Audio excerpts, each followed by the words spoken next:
Hello, this is Naoto, and in this tutorial, unlike the ones that I did, I think it was end of last year, I did tutorials on Hydra, and that was using Hydra editor and how to do some tricks, more complicated effects. But in this one, I do a little bit different, which is to embed Hydra in your web page.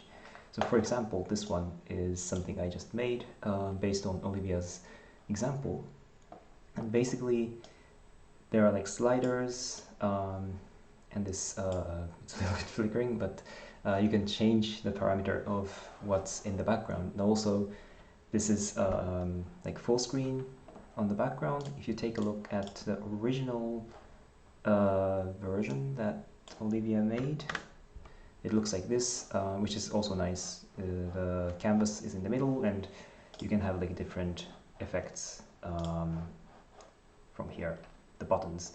So what's nice about embedding Hydra in your web page is obviously it's different from the editor. You cannot type things in here, which you can if you make your web page to be available to be accessible with text input. But in this case, you can change trigger effects with buttons, which is different from how you do it with live coding. It's nice, visitors can just change the look. Also, like for example, on my web page or website, the background here is made with Hydra, and the contents are overlaid on top.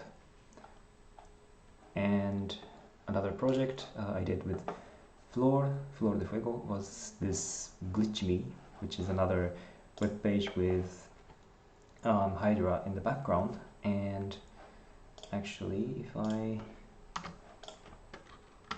open another tab, you will see that these parameters synchronize with each other. If I use different effects, that will trigger not on just my computer, but if you connect from other places, you will see that these parameters synchronize, which is kind of something different from what you can do on the Hydra editor, and I think it's a nice way to enhance your kind of palette, or how do you say it, like the what you have in your drawer. So let's take a look. Of course, you need to know how to write HTML, CSS, JavaScript, but it's not super difficult, and I will do it step by step, so it should be clear enough.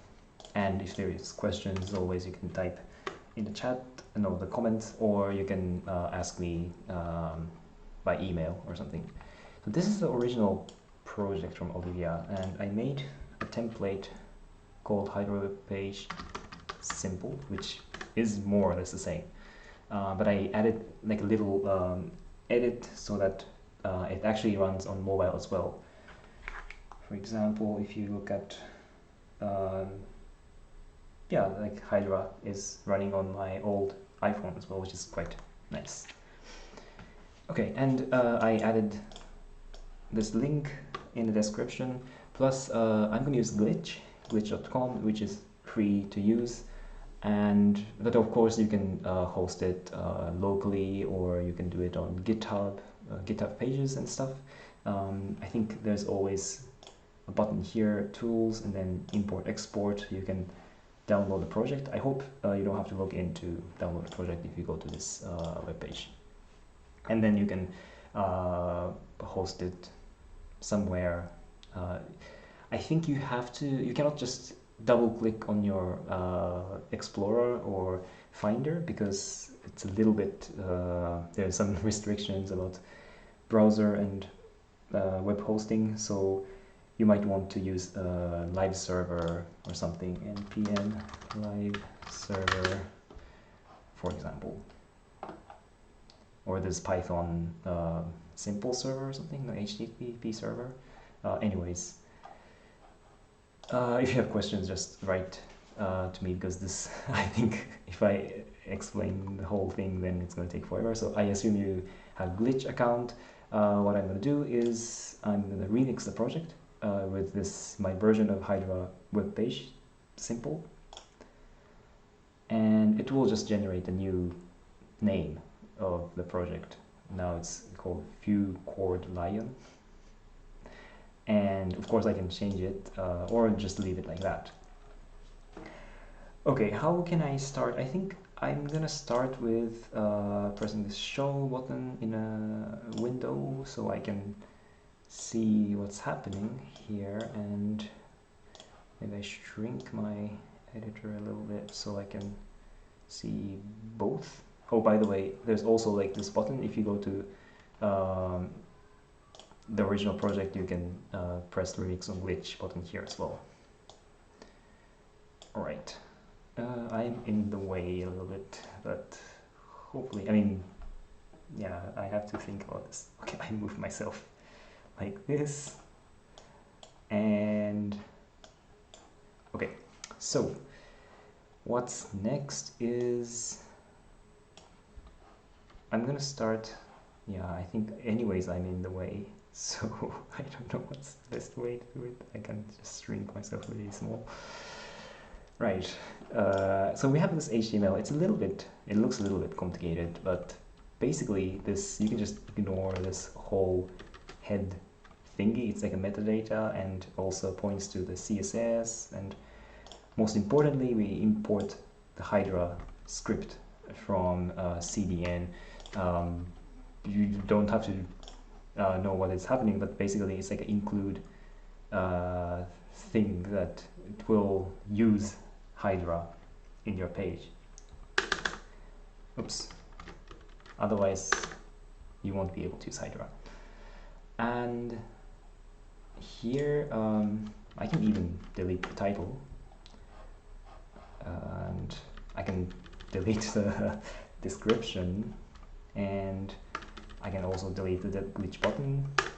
So it looks fairly simple now, with inside the body is where things are shown, and there's canvas, which is this square thing, 400 pixels by 400 pixels.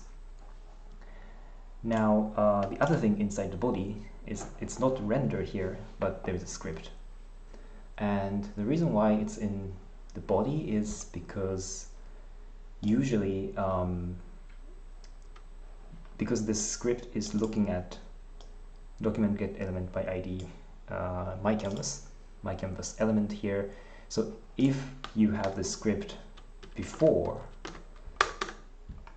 then it still actually works. I thought it not gonna work, but this is actually sometimes a problem. For example, you can move this whole script into a separate file, which makes it a little bit cleaner, so I will do it. There's script.js, and I copy them here. Of course you don't have to do it, but I think it's nice to do it this way. And of course nothing is shown because I need to import the script by pointing to script.js. Okay, interestingly it works actually. Oh, okay, now I got what is happening here. Now what's happening here is this canvas is not the one that we were drawing before. If you enable the developer options in Firefox or Chrome, you can do Control-Shift-I or Command-Shift-I on Mac to see the inspector, and now you can see two canvases in the page, and the second one is actually empty, and the second one actually points to the one that I declared here, but I want that instead of like making a new canvas, because Hydra is so nice that if there is no canvas, it will just create a new one, but that's not what I want. And what's the problem here is, again, if I put the script after, then it's no problem. Now it's not stretched but square, and if you see the tags, there's only one canvas in there, which is nice. Or you can, like, if you want to put it inside head or up in the body, what you can do, well actually, if you put it side head, completely nothing's shown because the whole document is not prepared yet. What you have to do here is to add defer, and that will make sure that the script will be loaded after the body is, I don't know if it's rendered or loaded exactly, but make sure that this will, with defer, it will come afterwards. So the canvas is loaded and then the script is loaded, so the script can find my canvas and properly load it here. Then small thing about glitch, something I learned recently is if you add this global keyword, then it will ignore the missing, like something's not defined error, and of course you can do oscillator and then no errors are shown. Anyways, or you can add another separate linting settings or something inside here, but I don't exactly know how to do it, and anyways, I will just skip that. Here is the declaration, I mean the instantiation of Hydra, like Hydra engine or Hydra synth, which is important to actually load, not just load Hydra on the page, but to instantiate it so that we know that Hydra is running every frame and drawing the canvas properly. Now, there are a few options. Of course, you don't, I mean, not of course, but you actually don't have to put anything here. This is the simplest thing. And again, it will skip the existing canvas and it will just draw a new canvas, which is okay. If you have no idea what to start with, you can actually have empty body and yeah, we can still have the canvas, but that's not what I want now. I want to, because it's nice to have this here so that we know the structure of the page later. It doesn't get too messy. And I select the canvas by passing this JavaScript object into Hydra instantiation or constructor. That's the way to say it. And detect audio false. This is and enable stream capture false, which is, you have to do it like true if you want to use the audio processing, like FFT, to make it audio reactive. But I usually set it false because it's not really needed, and this is actually necessary if you want to work with iPhones. I don't know how to exactly enable audio on iPhone, but if you set it to false, then you drop that feature and iPhone is happy about it. So unless you want to use FFT, you should just keep it false. Now, and this part is probably what you're really familiar with. This was really long, it's already like 30 minutes since the video started. But now you can actually use your experience, use your experience with the Hydra. You can just do crazy things with this. You can have different buffers. Again, this highlights the not defined error because they are not defined. It's not how I mean, JavaScript doesn't like it, unfortunately, but we'll just ignore it. Just type just like you write Hydra, and yeah, and the result is shown here, which is really nice. You can copy and paste whatever you have from Hydra. Maybe I can just go there and find a nice example. Okay, so let's say I like this one. So I just paste the whole thing and it works here. Although the color is a little bit different, right? Why is it? I think because the canvas has transparency, and by default the Hydra editor is black. The background is black.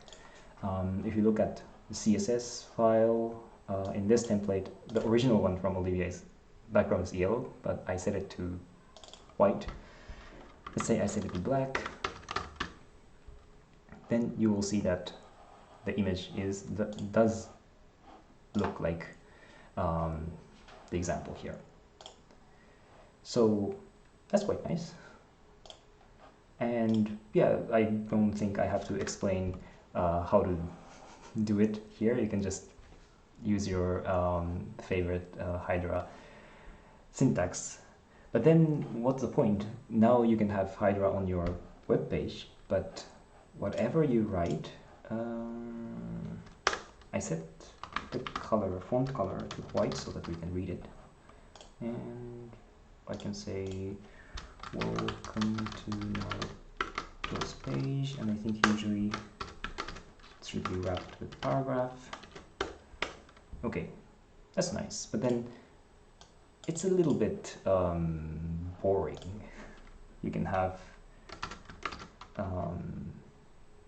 thank you for watching my tutorial, but then this doesn't go on top of Hydra. Like, for example, if you look at my website, the content is overlaid on top of Hydra, and that looks a little bit more interesting than this, because this is just like a layout is very simple. Like, you have this text, you have this Hydra canvas, and then text, image, whatever you can add, but they are not overlapping with each other.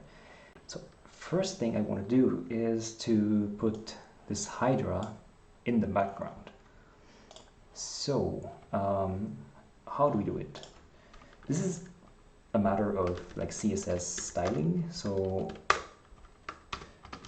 and again, I won't go too much into detail, but if you're already familiar with it, I think you can follow it. If you're not, you can just copy and paste and experiment with what you want to do. So I wrapped the text with this main tag. So now you can collapse this. Oh, I didn't know that. So now in the hierarchy of this body, you have canvas and main. And if you see the inspector, you can see this, the body has this canvas, which is the first part, main is the second part, and now they're still not overlapping. I know. Now I want to go to the style CSS and say, so I want to work with the main. The index should come on top, and I want the text to be how? Okay, so position absolute, and this is kind of the magic word to make absolute position instead of like relative to each other, like stacked on top of each other, or on the bottom of each other actually. And then I set it's padded to the left, it's padded to the top, and now it came here. Also, if you look at the canvas, I want to do basically the same thing, but this time the Z index, which is the layers, so that we make sure, I mean, in this case actually it worked with the same Z index because the canvas was declared before, but I think to make sure it's better to say canvas index is lower than the main div, the main tag, which has the text inside. So it's always on top of it, and often, I mean, this can be a little bit messy. It's harder to read, so I would add p tag has background color.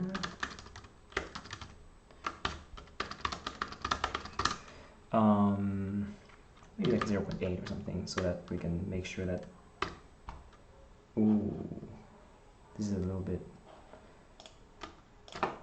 blocking each other. Maybe black could be nice. Yeah, so I mean, I could also say if it's something inside main, everything is going to be like this. Now we can read it. And I can also add like h1, now goes tutorial.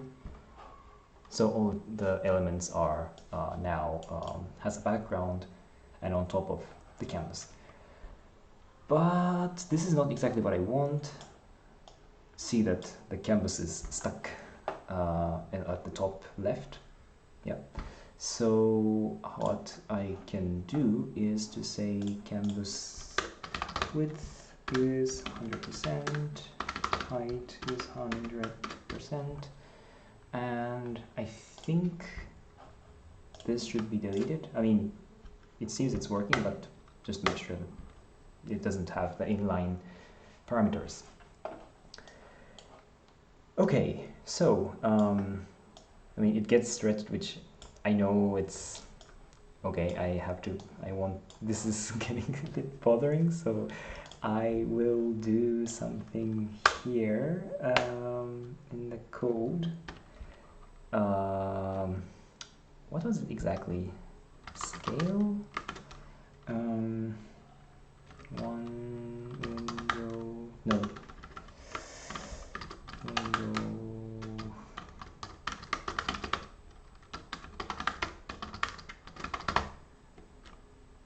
And then it should be always the aspect, like regardless of aspect ratio, it looks nice.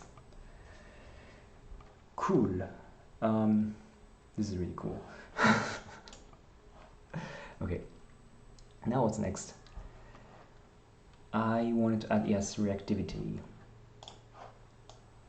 So this is already nice, and it has nice animation, but let's say I want to add some kind of reactivity to it, because why not? I think what Olivia did, I just follow what she did. It's add a button. I want to see oscillator. Oh, now we cannot read it because of the text color. I would say, why is it? Yeah, I just make sure that button text color is white. I don't know why it doesn't work actually.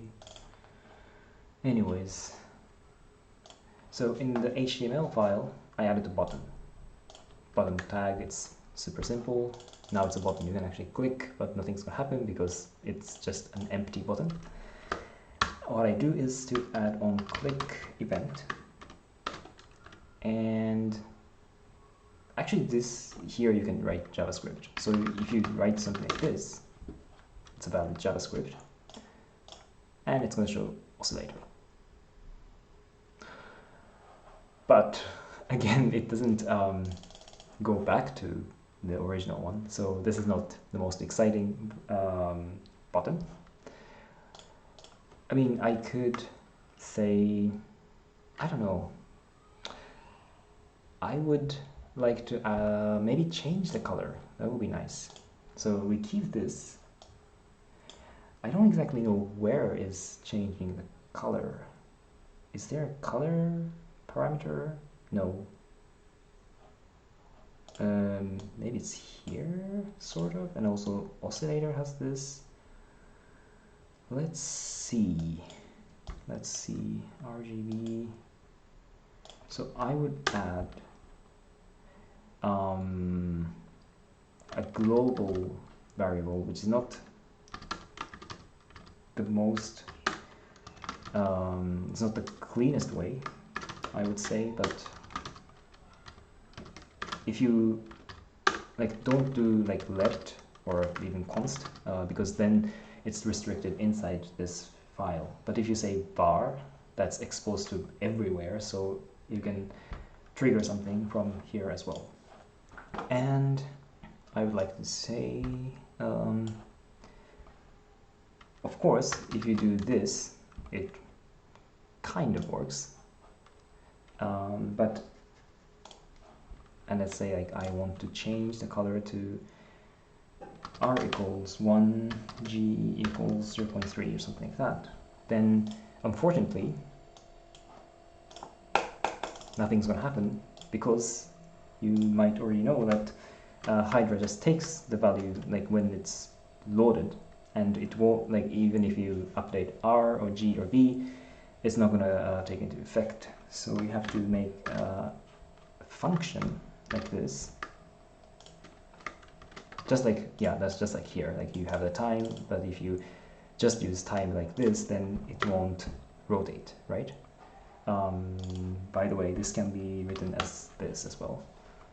Okay, just a little thing. And the same as this, like if you do without this, then it won't react to the resizing of the window. But always use the arrow function if you want to make reactive to the variable.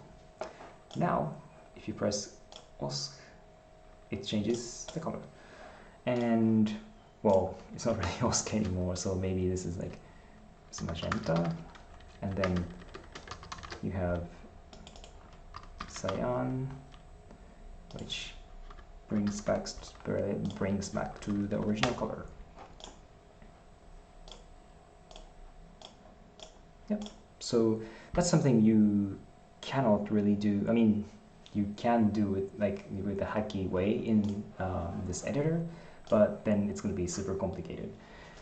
But if you embed this script inside your Hydra web page with HTML and CSS and JavaScript, then you can make this kind of user interface, let's say, and you can also perform with something like this.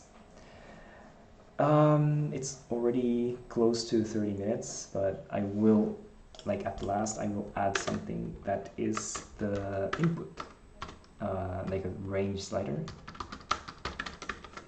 Okay, I don't really remember how to do it, so I just go to MDN, input range. So I can just copy and paste. What I want is this one, basically. So I take this whole div, I put it here. You don't have to remember these things. And I would change, what should I change in here? What do you want to change? Collade. Yeah, let's try collade. Collado. So like just make it clear, it's not volume, but it's a parameter of the Collado effect. And I think this range is actually okay already, 0 to 11. Maybe I just select 0 to 8. And now I have a slider. Of course, again, this doesn't really react because there's nothing here. And in case of the input range, I think on change is actually doesn't work properly, so you have to do on input. And same as button, you can add JavaScript here, which I'm gonna say something like this. Of course, you can make longer name. It's not good practice to use short variable names, but I do it. So now the Collado effect, or the function, will take the value from k. And, I mean, because the Collado default parameter is 4, so it doesn't change much, well, change at all. But now if I say input type range slider, will do k equals this dot value, which is the value of the slider. Now you can see that this thing in the inside, the middle, so maybe minimum is 1, and yeah, you can see that I'm modulating this thing in the middle. I want something more dramatic to finish, so I just copy this whole thing into another one, and always don't forget to change the ID and also the name, because that's very important. And I add another parameter for mod, and then this time I make it really smooth. Not 1, 2, 3, 4, but it can take any number. Well, kind of. And again, well, as you can imagine, I took the name mod because I want to add modulate. Maybe here, no, after, no, before, say, modulate with something simple, noise, and no, I want to make it a bit more elaborate. The way I usually do is to take oscillator, modulate with noise, subgradient. This I already explained in another tutorial, so check that. And finally, I use the value mod, which has to be declared. And I think that's it. It should, yeah, it will distort the image, which kind of nice, I think. I don't know if you enjoy this, but I do enjoy it. I boosted the value, so it will distort quite a lot. Oh, there's another thing. I think usually I have to add brightness, so oops, it's not moving in the same direction. Yes, that looks nicer. Right, and then of course you can change different values here as well. And yeah, basically you made user interface for Hydra, and like in the glitch me that I explained earlier, you can have like communication with the server, communication with like maybe with the sensors of the phone, or you can grab data from the weather forecast or something, or anything basically, and put it into your Hydra script, which is something you cannot do with the editor, but you can do it if you put it on your web page. Or you can also try to use it inside Electron or something to make a standalone application, and basically sky's the limit. One last thing, I think the resolution here is really bad, so I have to say width is something like this. I don't exactly, I always forget where width and height are defined. This still looks pixelated, right? I think what you have to do is, let's see, const canvas is this. So instead of like taking the canvas, I put it here, and canvas height and width. Let's see if this improved. Yes, it's so much better now. So one thing I forgot, I should have done it at first, is instead of setting the canvas here, you should have the declaration here to take the canvas from the page and set width and height, that's the resolution of the canvas, and initialize the canvas. I don't think this is actually needed. I always don't really get it. Yeah, it looks really clear, crisp.